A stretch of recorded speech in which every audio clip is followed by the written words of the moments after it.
Well, it's HHN night 2, and we're gonna go with a little different strategy tonight. So pretty much the houses we like in the front of the park, none of those are opening until 6 o'clock. So in an effort to get some stuff done before general admission starts off, because we don't have express passes tonight. We had express passes last night, and it was a breeze to get through every single house. But tonight we don't, so we gotta be a little more choosy, a little more strategic. So tonight, we're gonna start in the back of the park where both Fallout and Gulkin. Gulkin's one of our favorite houses, by the way. Gulkin opens up at 5:45, Fallout at 5:15. Up front, our favorite two houses were Terrifier and Grave of Flesh, and neither of those open till 6. So we're not gonna wait up there and just not really save a whole lot of time, not able to get stuff done before general admission gets in here. So back of the park it is. I'm gonna start off back here with Fallout and Gulkin. Well, the back of the park strategy seems to be paying off. We chose Gulkin because we like it a little better than Fallout. We just want to make sure we get in here. But the strategy paid off. If you check it out, we are about 1, 2, 3, 4, 5, 6, 7th in line. If you look over there, line for Fallout's not too bad. There might be 50, 60 people over there. So hopefully the back of the park stays a little quiet and we can bang out both of these houses before anything really gets going here tonight at HHN. Night 2, food break number 1, and we're over by the Simpsons Land and the Crooked Lady of Cat Lane and the pet show. But we've got what's turning into a staple. We got the walking tacos, which to me is more like sitting down tacos. I don't think you really eat this walking around. But this year's got birria beef in there, very excited. And we also have the ramen bowl. Ramen bowl looks good. It's got, again, some birria beef in there, some spicy Cheetos, onions, noodles, looks delicious. And let's start trying this stuff out.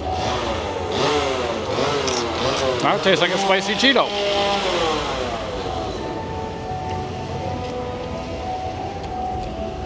Wow, that's good ramen. It's nice and spicy. Ooh, very spicy. It's nice.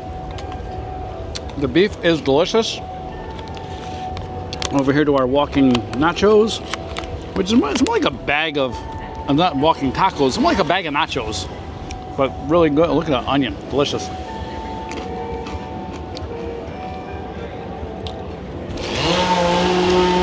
And we've got what's fast becoming our favorite HHN beverage, which I'm about to misnomer because I get it wrong every time, but it's the blood orange Screamsicle. I keep calling it a dreamsicle, but it is dreamy. It's delicious. And we're gonna eat and check back with you later. Okay, so enjoyed the walking tacos and the ramen.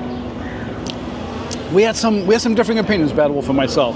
So I thought that the walking tacos were much better than the ones we had in 2023, which they were good too, but my big thing was these were made with tortilla chips.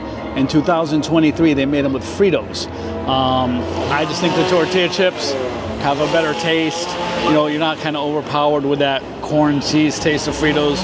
Not that I dislike Fritos, but I think Fritos they stand on their own. Like, they're not really good to make something else with. Whereas this, it's nice, a neutral flavor chip. The birria beef, delicious. Onion, nice. You can add cheese for an extra $1. Slightly regretting that I didn't. Now, let's talk about the ramen. First of all, this is a weird thing for me to say. It's too big of a portion. You like to get good value for your money, but also to me, HHN food booths, it's all about tasting a lot of things. This is going to fill me up. It's delicious. The broth has a nice little spice without being too spicy. The noodles, nice. Birria beef, real nice. Nice amount of onion in there, a lot of flavor. And I am a fan of Flamin' Hot Cheetos, but I don't think they were really necessary here. I'm sure it's like a marketing tie-in with Frito-Lay and whatnot, but they just kind of turned soggy in there. I kind of ate them crispy before I even started eating the soup, but the soup just stood on its own. Absolutely delicious. But again, I'm just sure to put the bowl up next to my face. It's a big portion.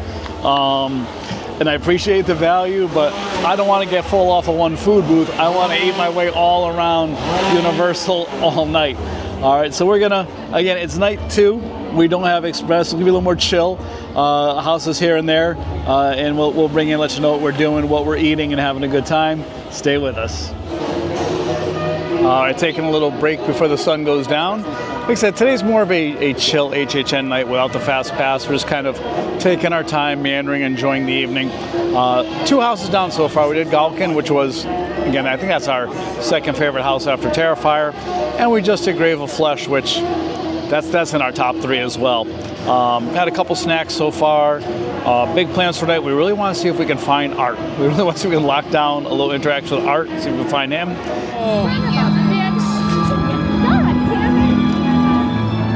Okay, but what did we just learn? That's where it comes out. Where Art comes in and out from. Hopefully.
And would love to see Nightmare Fuel because, again, last night, 2 of the shows were canceled, so not much of an opportunity to see it last night.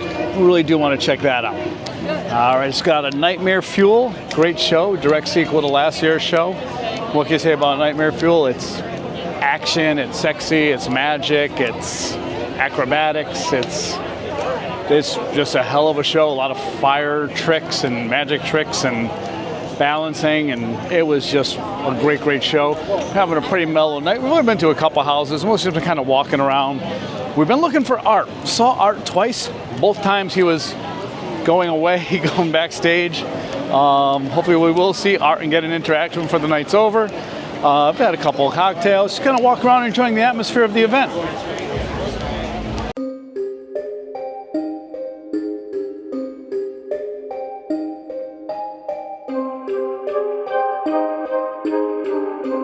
All right, well, we got our shake, very excited. So the HHN Toothsome shake is never to be missed. It's always amazing. My favorite was 2023, the Fortune Teller. This year it's the Vampire's Kiss. It's black cookie dough and cookie crumble ice cream with dark cocoa waffle cone, red velvet cake, Morello sour cherry, silver chocolate croquette, whipped topping, and red chocolate dipped mason jar. So let's take a look at it. So also looks like we got some vampire teeth in there, but let's take a good look. I don't even know how I'm going to eat this thing, but we're going to dig in, start checking it out. All right, let's see what we got here.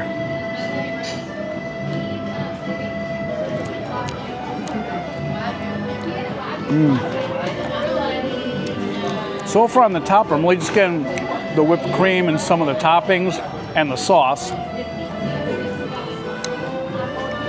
White chocolate vampire teeth, can't be mad at that.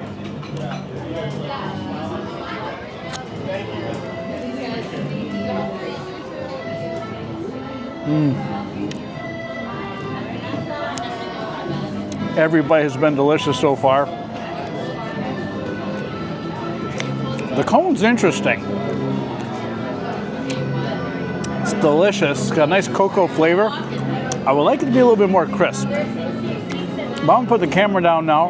I'm gonna enjoy this shake, sundae, dessert, whatever you want to call it, and I'll check back with you when I'm done. All right, so I've stepped down off the patio at Toothsome because a lot of people are here trying to enjoy the desserts, and we'll do it down here with City Walk in the background, do a little review of how that shake was. First of all, the headline absolutely was delicious. You know, there's no such thing as a bad shake from Toothsome. They have a really unique ability to bring all kinds of unique and different flavors together and make something amazing. They actually have sour cream ice cream in there. You know, it's unbelievable some of the combinations they come up with. That being said, I'm going to nitpick it just a little bit. Like I said, when I started to taste it, that cone, it was kind of a little soft. I mean, I get it. We're in the Florida heat and humidity, but I wish they found a way to keep that a little crisper. And this is something I've noticed at Toothsome before. So the red velvet cake that was in the sundae, it was just okay. It could have been more moist, but I've seen this before with Toothsome cake, that it's not always just a fresh, moist, delicious cake. I'll tell you, if you are looking for a great red velvet cake during HHN this year, head over to Royal Pacific and get that Vampire Trio of cupcakes. The red velvet one there was off the chain.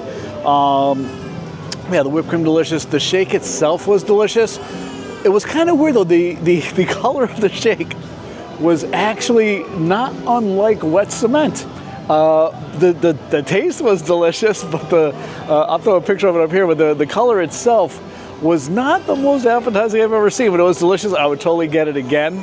And the one thing is they put that beautiful red chocolate on the mason jar, and I couldn't even really figure out how to even get a taste of that. But overall, you know, it's still, despite those couple of flaws, I'm still going to give it like an 8 out of 10. It was absolutely delicious. The theming was on point. If you're here for HHN this year, stop by Toothsome and try one. That's the Vampire's Kiss Milkshake.